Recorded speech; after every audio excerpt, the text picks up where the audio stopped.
নমস্কাৰ আপোনালোক সকলোকে পুনৰবাৰ স্বাগতম জনাই মছজিদ বন্ধুসকল বলগতে চামক আজি সন্ধিয়াৰ 7টা গুৰুত্বপূৰ্ণ খবৰ প্ৰথমটো খবৰ অসমত উপস্থিত কেন্দ্ৰীয় গৃহমন্ত্ৰী অমিত শাহ নিৰ্বাচনী প্ৰচাৰ চলাবলৈ অসমত আহি উপস্থিত হৈছে গৃহমন্ত্ৰী অমিত শাহ বিমানবন্দৰত গৃহমন্ত্ৰী অমিত শাহক উষ্ম আদৰণি মুখ্যমন্ত্ৰী ডক্টৰ হিমন্ত বিশ্ব শৰ্মা আৰু ৰাজ্যিক বিজেপিৰ সভাপতি ভৱেশ কলিতাৰ পৰৱৰ্তী খবৰ আধাৰ কাৰ্ড থকাসকলৰ বাবে ভাল খবৰ আধাৰ কাৰ্ড থকাসকলে লাভ কৰিব 50,000 টকাৰ লোন যদি আপোনাক লোনৰ দৰকাৰ তেন্তে এতিয়াই কৰক আবেদন যদি আপোনাক ঋণৰ প্ৰয়োজন হৈছে তেন্তে আপোনালৈ ভাল খবৰ আধাৰ কাৰ্ড থাকিলে এতিয়া আবেদন কৰিব পাৰিব ঋণৰ বাবে আধাৰ কাৰ্ডৰ গৰাকীয়ে লাভ কৰিব 50,000 টকা পৰ্যন্ত ঋণ জানি লওক ক'ত কিদৰে কৰিব আবেদন 21 পৰা 60 বছৰ বয়সৰ ভিতৰৰ লোকে কৰিব পাৰিব আবেদন আৰু আবেদনকাৰীৰ সিভিল স্কোৰ থাকিব লাগিব 750ৰ ওপৰত আৰু মাহিলী নিম্নতম 15,000 টকাৰ দৰমহা লাভ কৰা সকলে লাভ কৰিব এই ঋণ আধাৰ কাৰ্ডৰ সৈতে সংযুক্ত হৈ থাকিব লাগিব আপোনাৰ ফোন নম্বৰ আৰু আইনীভাৱে দেউলীয়া লোকে লাভ নকৰে এই ঋণ ঋণৰ বাবদ আপুনি পৰিশোধ কৰিব লাগিব 10.50 পৰা 14% সুদ ঋণ আবেদনৰ বাবে আপুনি খুলি লওক আপোনাৰ আধাৰৰ সৈতে সংযুক্ত বেংকৰ ৱেবছাইট অৰ্থাৎ যিটো বেংকত আপোনাৰ একাউণ্ট আছে সেই বেংকৰ ৱেবছাইটত ভিজিট কৰক বা সেই ৱেবছাইটটো খুলি লওক আৰু তাৰ পিছত পাৰ্সোনেল লোনৰ হিতানত দেখিবলৈ পাব আধাৰ কাৰ্ড লোনৰ অপশন আৰু অপশনটোত গৈ আপুনি পূৰণ কৰক প্ৰপত্ৰ আপুনি দাখিল কৰক যাৱতীয় নথিপত্ৰ আৰু তাৰ পিছত নথিপত্ৰ পৰীক্ষা কৰিব বেংক কৰ্তৃপক্ষই আৰু সকলো নথিপত্ৰ ভেৰিফিকেশনৰ অন্তত বেংকে আপোনাক প্ৰদান কৰিব ঋণ পৰৱৰ্তী খবৰ দেশবাসীলৈ ভাল খবৰ ভাৰতত এইবাৰ সাজু হৈ উঠিছে উৰন্ত গাড়ী সকলো ঠিকে থাকে থাকিলে আগন্তুক 7-8 মাহৰ ভিতৰত ভাৰতত চলাচল আৰম্ভ হ'ব এই উৰন্ত গাড়ীৰ শীঘ্ৰে যান-জঁটৰ পৰা মুক্তি পাব দেশবাসীয়ে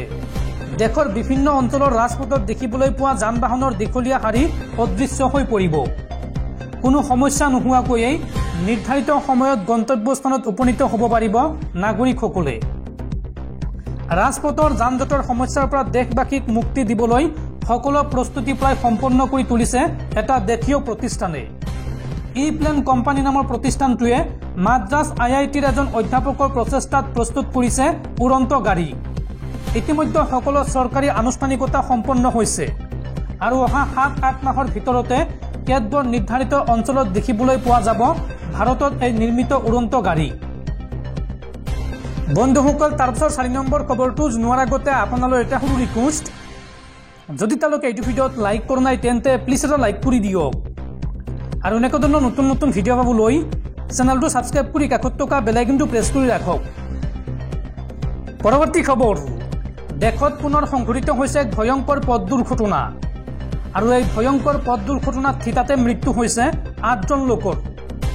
200 মিটাৰ দ খাৱৈত বাগৰি পৰিল এখন যাত্ৰীবাহী বাহন ভয়ংকৰ পথ দুৰ্ঘটনাত থিতাতে নিহত হৈছে 8 জন লোক 200 মিটাৰ দ খাৱৈত বাগৰি পৰিল এখন বাহন সংকটজনক অৱস্থাত 3 জন লোকক ভৰ্তি কৰোৱা হৈছে চিকিৎসালয়ত আৰু এই বাহনখনত আছিল 11 জনকৈ যাত্ৰী দুৰ্ঘটনাটোত থিতাতে নিহত হৈছে 8 জন যাত্ৰী নিশা প্ৰায় 10:30 সংঘটিত হৈছে এই ভয়ংকৰ ঘটনা পানীৰ পাইপলাইনৰ কামত নিয়োজিত শ্ৰমিক আছিল এই গাড়ীখনত উত্তৰাখণ্ডৰ নাইনিতালৰ বেতাল ঘাটত সংঘটিত হৈছে এই শোকাবহ ঘটনা পৰৱৰ্তী খবৰ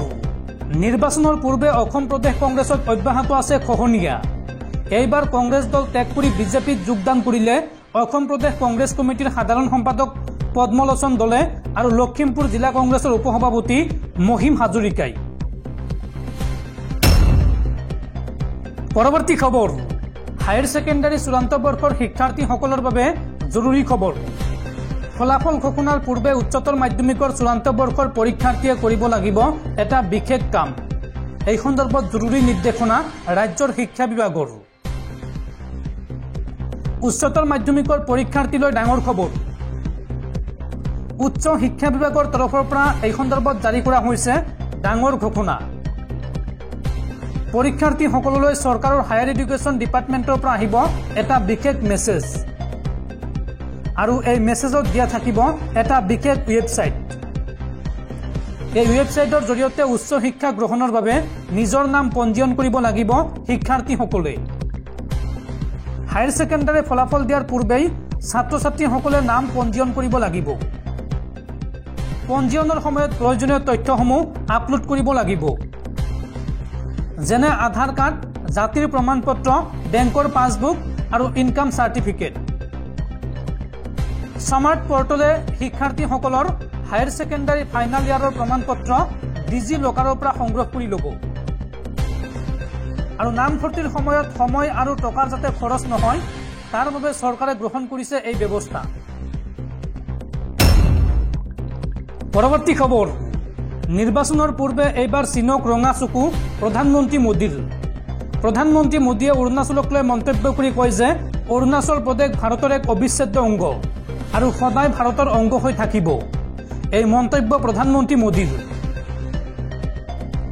আসন্ন নিৰ্বাচনৰ পূৰ্বে চীনক তীব্ৰ প্ৰত্যুত্তৰ প্ৰধানমন্ত্ৰী নৰেন্দ্ৰ মোদীৰ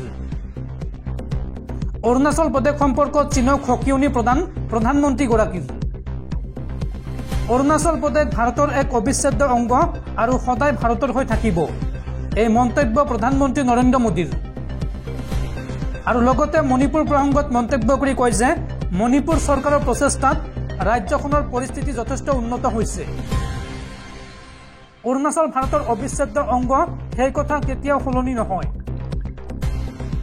আনহাতে চীনে অৰুণাচলৰ নাম সলনিৰ প্ৰচেষ্টাক তীব্ৰ কটাক্ষ প্ৰধানমন্ত্ৰীগৰাকীৰ এক সাক্ষাৎকাৰৰ জৰিয়তে এই মন্তব্য প্ৰদান কৰিছে প্ৰধানমন্ত্ৰী নৰেন্দ্ৰ মোদীয়ে পৰৱৰ্তী খবৰ বিশ্বৰ কোটি কোটি মুছলমান লোকলৈ ভাল খবৰ কাইলৈ সৌদি আৰবত পালন কৰা হ'ব পবিত্ৰ ঈদ উল ফিতৰ আৰু 11 এপ্ৰিলত সমগ্ৰ ভাৰতবৰ্ষৰ লগতে অসমতো উলহ মালহেৰে উদযাপন কৰা হ'ব ইছলাম ধৰ্মীয় লোকসকলৰ পবিত্ৰ ধৰ্মীয় উৎসৱ ঈদ উল ফিতৰ বিশ্বৰ কোটি কোটি মুছলমান লোকলৈ আনন্দৰ খবৰ ঘোষণা কৰা হ'ল পবিত্ৰ ঈদ উল ফিতৰৰ দিন কাইলৈ সৌদি আৰবত উদযাপন কৰা হ'ব ঈদ আৰু সোমবাৰে সৌদি আৰবৰ আকাশত দেখা নগল ঈদৰ জোন আৰু জোন দেখা নোপোৱাৰ বাবে 10 এপ্ৰিল ঈদৰ দিন ধাৰ্য কৰা হৈছে